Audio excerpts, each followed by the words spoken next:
كل شويه تجيلي رساله من محل فاتح جديد وبيكلم بلوجرات وبيطلبوا منه بمبالغ عاليه جدا، مفيش فايده، مش بيراعوا ان ده محل صغير ومحتاج دعم. المره دي جات لي رساله من مصطفى بتقول: ازيك يا استاذ رامي، صباح الخير، انا مصطفى شاهين وكنت فاتح مطعم انا وقريب سماش برجر بقالنا سنتين وجودتنا عاليه جدا، بس للاسف المكان اللي احنا فيه والمنافسه الموجوده مخليانا مش عارفين ناخد فرصه اننا نتعرف. انا بعت لبلوجر طبعا يساعدوني، بس حاليا طبعا بيطلبوا مبالغ خياليه قوي، وعشان كده احنا جينا هنا عند مصطفى وقررنا ان احنا ندعمه ونعمل معاه حلقه ونجرب اكله، وانتوا كمان اللي هتساعدونا لده. اعملوا لايك وشير للفيديو ده ويلا نخش لمصطفى نشوف الاكل بتاعه يستاهل فعلا الدعم ولا لا. يلا بينا.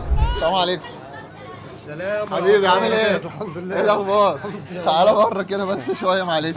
عامل ايه؟ الحمد لله والله. البس ده كده الاول. مصطفى صح؟ مصطفى. ايه الاخبار؟ الحمد لله كله والله. تمام؟ الحمد لله. انا والله ما مصدق، والله ما مصدق، ولا يعني انت رديت عليا، انا اتفاجئت لحد دلوقتي مش مصدق ان انت واقف قدامي كده. حبيبي والله. ربنا ليه يبارك. يا عم ليه؟ ده احنا اخوات. لا، في ناس كتيره بتكلمها يعني. ايوه احكي لي ايه قصه بقى اللي انت محدش كلمت. بيرد اصلا، اذا حد رد لما بيبقى عايز دعم، عايز حاجه، بيقول لك طب احطك ويت ليست وشكرا، خلاص كده. ويرجع ما يردش. مفيش تاني خالص. انت مكلمني بقالك يومين او 3 ايام. تقريبا يومين.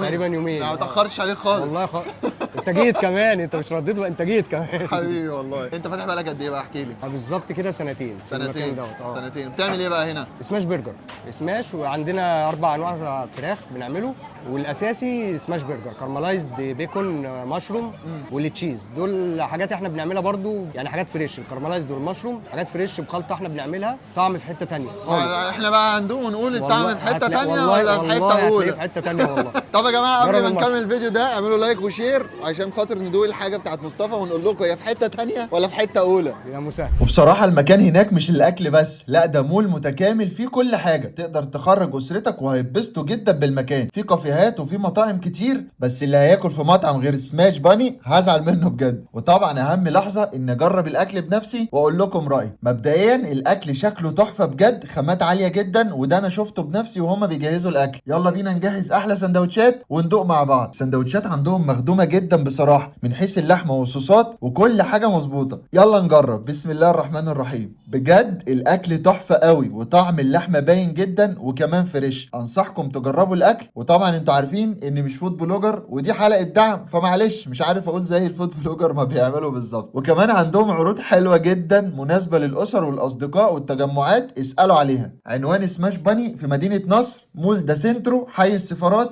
بجوار شركة بيبسي. العنوان سهل وما يتوهش، وهسيب لكم اللوكيشن في الكومنتات. عندهم كمان توصيل، وده رقم التوصيل بتاعهم. يلا اشوفكم في حلقة جديدة ودعم جديد مع صانع السعادة. اعملوا لايك وشير واقفلوا الحلقة. سلام.